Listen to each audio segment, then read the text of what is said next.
नमस्कार, मैं प्राणशी राठौर और आप देख रहे हैं नेक्स्ट 9 न्यूज। जहां एक तरफ पूरे ही देश भर में राजस्थान राज्य चर्चा का विषय बना हुआ है।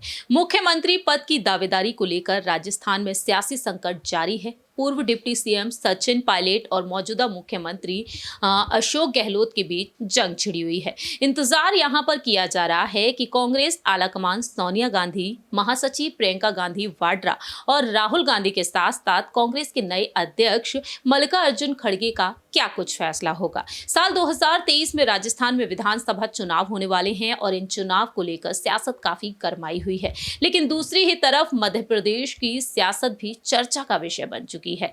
राहुल गांधी भारत जोड़ो यात्रा के जरिए मध्य प्रदेश में क्या कुछ ऐलान करते हुए नजर आए थे और उस बीच मोदी कैबिनेट के हिस्से में जिस तरीके से यहां पर तमाम बयानबाजी करते हुए नजर आते हैं, मोदी कैबिनेट का हिस्सा और उड्डयन मंत्री ज्योतिरादित्य सिंधिया भी चर्चाओं में आ गए। ज्योतिरादित्य सिंधिया को लेकर यही दावा किया जाने लगा जब से उन्होंने भारत जोड़ो यात्रा का मध्य प्रदेश में स्वागत किया कि कहीं ना कहीं कांग्रेस में वह वापसी कर सकते हैं। लेकिन दूसरी ही तरफ यहां पर देखने को यह भी मिल रहा है कि कांग्रेस का जब से उन्होंने साथ छोड़ा है, ज्योतिरादित्य सिंधिया का कद बीजेपी में लगातार बढ़ता ही जा रहा है। अब यहां पर लगातार सवाल यही उठ रहे हैं कि कहीं ना कहीं सीएम पद की दावेदारी को लेकर ज्योतिरादित्य सिंधिया भी आगे आ सकते हैं।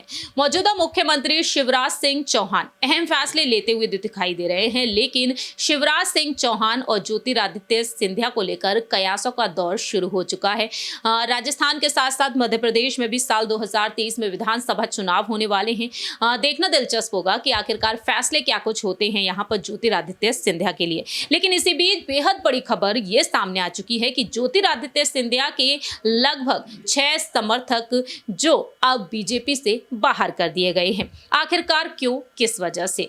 दरअसल जानकारी के लिए आपको बता दें कि कहीं ना कहीं ज्योतिरादित्य सिंधिया की भी नाराजगी देखने को मिली है और उनकी इस नाराजगी पर गौर किया जाए तो यहाँ पर जो नाराजगी है उन 6 नेताओं पर भारी पड़ चुकी है। मध्य प्रदेश के गुना में नगर पालिका अध्यक्ष के साथ 5 पार्षदों को बीजेपी ने बाहर कर दिया। निकाय चुनाव के दौरान पार्टी से बागी होकर बीजेपी के अधिकृत उम्मीदवार के खिलाफ निर्दलीय चुनाव लड़ने वाले 6 नेताओं को पार्टी ने निष्कासित कर दिया है। ऐसे में देखा जाए तो इन पार्टी विरोधी गतिविधियों से केंद्रीय मंत्री ज्योतिरादित्य सिंधिया काफी नाराज नजर आए। दरअसल निकाय चुनाव के दौरान सिंधिया ने सुनीता रघुवंशी का समर्थन करते हुए अधिकृत प्रत्याशी बनाया था, लेकिन पार्टी मैंडेट के खिलाफ जाकर सविता अरविंद गुप्ता ने निकाय अध्यक्ष पद का चुनाव लड़ा, जीत हासिल की। लेकिन बीजेपी के ही पार्षदों ने क्रॉस वोटिंग करते हुए सविता और अरविंद गुप्ता को वोट दे दिया और इसके चलते यहां पर सविता अरविंद गुप्ता के साथ पार्षद धर्म सोनी, पार्षद दिनेश शर्मा, पार्षद सुमन दाला, राम लोधा और पार्षद बबीता राजेश साहू के साथ साथ पार्षद कैलाश भागल को निष्कासित कर दिया गया।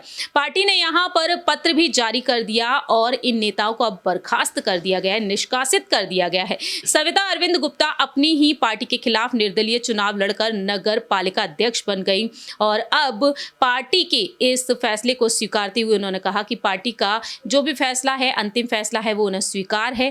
वही पार्टी का जो निर्णय है वह माननीय है। मेरा आगे जो मुद्दा रहेगा नगर और क्षेत्र का विकास हो, ये मेरी हृदय से इच्छा है और मैं सभी को लेकर साथ चलूंगी। इस तरह से यहाँ पर उन्होंने अपनी बात को खुलकर रखा। देखा जाए तो यहाँ पर सिंधिया के लिए ये किसी झटके से कम नहीं माना जा सकता है।